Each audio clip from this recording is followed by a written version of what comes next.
All right, let me show you how to find keywords specific to your market. You go to Tools on the left-hand side, Keyword Planner, discover new keywords.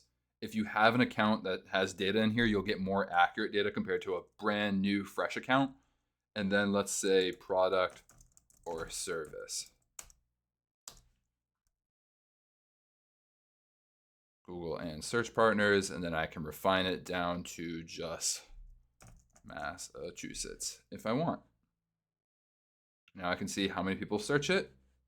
I can see the 3-month change. I can see the year-over-year change. I can see the competition. I can see if we're actually showing ads for it. I can see top of the page bid range for the low to the high side. Everything I need to know about SEO opportunities or Google ad opportunities, anything related to SERP, I'm getting that information from here on Google. And it's extremely reliable and useful. Hope that's helpful.